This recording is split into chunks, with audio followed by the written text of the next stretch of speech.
मध्य प्रदेश में मुख्यमंत्री डॉक्टर मोहन यादव की सरकार के 2 साल पूरे हो रहे हैं। इस अवसर पर बीजेपी सरकार के अच्छे कामों को गिना रही है, तो वहीं कांग्रेस सरकार के कामों पर तंज कसती नजर आ रही है। देखिए, कांग्रेस एक परमानेंट पेसिमिस्टिक पार्टी के तौर पर दिखाई देती है और जनता को इसीलिए हताशा होती है। भारतीय जनता पार्टी की सरकार ने अपने 2 वर्षों में मोहन यादव जी ने जिस तरीके से काम किया है वो सर्वांगीण विकास का काम है। चाहे महिलाओं के सशक्तिकरण की बात हो, चाहे किसानों को सशक्त करने की बात हो, चाहे युवाओं के लिए रोजगार लाने की बात हो। और इससे हमने देखा कि रीजनल कॉन्क्लेव्स किए गए, टूरिज्म के लिए टूरिज्म क्षेत्र में कैसे रोजगार को बढ़ाया जा सकता है और बेहतर किया जा सकता है, उसके लिए कई कॉन्क्लेव्स हुए हैं और निरंतर मध्य प्रदेश की बेहतरी के लिए कार्य कर रही है सरकार। तो मुझे लगता है कि थोड़ा सा आंखें खोल के विपक्ष को देखने की आवश्यकता है कि भारतीय जनता पार्टी जमीन पर जाकर जनता के बीच में रहकर उनके जनहित की योजनाओं को लाके कार्य करती है और कांग्रेस पार्टी ट्विटर से शुरू होकर ड्राइंग रूम में समाप्त हो जाती है। मैंने वही कहा कि कांग्रेस के नेताओं को आंख खोलने की आवश्यकता है, जनता के बीच में जाने की आवश्यकता है, छपास के मुंह से बाहर निकलकर संघर्ष के मोड में आना पड़ेगा।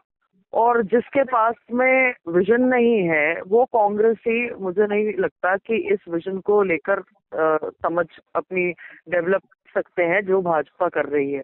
भारतीय जनता पार्टी का प्रत्येक कार्यकर्ता सरकार के साथ सहयोग करके योजनाओं को जन जन तक लेकर जाता है। सरकार अपने योजनाओं के माध्यम से जनता को हित देने का काम करती है और निरंतर आप ये देखेंगे कि ये भारतीय जनता पार्टी की कार्यप्रणाली है। कांग्रेसियों को थोड़ा सा जनता के समक्ष जाना चाहिए, केवल चुनाव में चुनावी मैंडेट की प्रक्रिया से बाहर हटते हुए।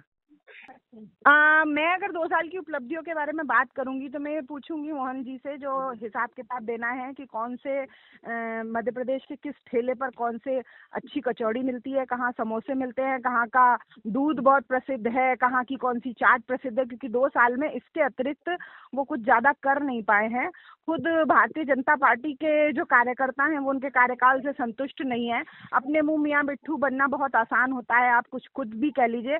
मध्य प्रदेश को सिवाय नशे के उद्योग के और भ्रष्टाचार और अनियमितताओं के मोहन यादव जी ने अभी तक कुछ भी नहीं दिया है। और अगर हम इसी तरह का कार्यकाल पूरे 3 साल तक चाहें तो हम मध्य प्रदेश को उस स्थिति में ला के छोड़ सकते हैं कि जिसमें लोग नशे में पूरी तरह डूबे होंगे, बेरोजगार युवा, आकांक्षी युवा करके नशे में डूब कर किसी सड़क के किनारे बैठे हुए होंगे और मध्य प्रदेश पूरी तरह बदहाल स्थिति में होगा। कर्ज में हर एक व्यक्ति जो आज 55,000 से 60,000 के बीच में प्रति व्यक्ति कर्ज है, वो किस सीमा तक जा सकता है उसकी कोई हद नहीं है। उन्होंने मध्य प्रदेश की प्रॉपर्टीज बेचना शुरू कर दिया है इस कर्ज को निपटाने के लिए। कोई भी प्रोजेक्ट टाइम पर शुरू नहीं हो पा रहा है, चाहे मेट्रो हो या कोई भी चीज हो, सिवाय घोषणाओं के और इवेंट्स के ये सरकार कुछ भी नहीं कर पाई है। मैं इन 2 सालों को सिर्फ इस रूप में देख सकती हूँ।